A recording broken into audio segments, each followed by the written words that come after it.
Hello, யாரும்மா? அழுகாம பேசுமா. என்னமோ பிரச்சனை சொன்னாதானமா தெரியும். அழுகாம பேசுமா. சரிங்க டாக்டர், நான் சொல்றதை கேளுங்க. சொல்லுமா. டாக்டர், என் குழந்தைக்கு உடம்பு சரியில்லை.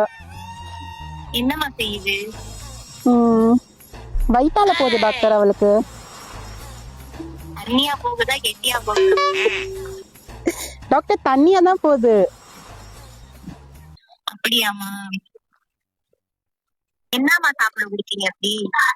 இல்ல டாக்டர், அவ எப்பயுமே விரும்பி சாப்பிடுறது தான். அவளுக்கு அதனால ரொம்ப பிடிக்கும். நாங்க கொடுக்க கொடுக்க சாப்பிடுவா. அப்படி என்னதாம்மா குடுத்தீங்க? ஒண்ணும் இல்ல டாக்டர், எலும்பு தான் கொடுத்தோம். எலும்பா? ஆமா குழந்தைக்கு போய் யாராச்சும் எலும்பு கொடுப்பாங்களாமா? டாக்டர், நாங்க கொடுப்போம். சின்ன குழந்தையால எப்படிம்மா எலும்பு சாப்பிட முடியும்? இல்ல டாக்டர், அவ அதுதான் விரும்பி சாப்பிடுவா. எப்பயுமே நாங்க அதுதான் கொடுக்கறது. காலையில ஒண்ணு, நைட்டு ஒண்ணு, மதியானம் ஒண்ணு. எத்தனை எலும்புமா குடுத்தீங்க? சாப்பிட சாப்பிட கொடுப்போம் டாக்டர். உங்க குழந்தைய கூட்டிட்டு வாங்கம்மா. டாக்டர், எங்களால கூப்பிட்டுலாம் வர முடியாது. அவ அடங்கவே மாட்டிக்கிறா தெரியுமா? அடங்க மாட்டேங்கிறாளா? ஆமா டாக்டர், இது இப்படி டப்பால போட்டு கூப்பிட்டு வர முடியும்? இவன் குழந்தைய டப்பால எப்படிம்மா போட்டு நீ கொண்டு வருவ? டாக்டர், நாய் எதுல போடுவாங்க?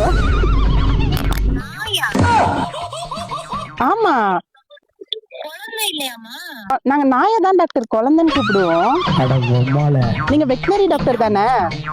வெட்டினரி டாக்டர் இல்லம்மா, வேதிகா டாக்டர். அட, இதை நீங்க ஃபர்ஸ்டே சொல்ல வேணாமா? அறிவில்லையா உங்களுக்கு? நீ அழுது பேசிட்டு என்னைய வந்து சொல்ற? டாக்டர், இவ்வளவு நேரம் பேசின டைமே வேஸ்ட். வைங்க, நான் போய் என் குழந்தைய வேற எங்கேயாச்சும் நான் போய் காட்டுறேன். பேதி வேற போய்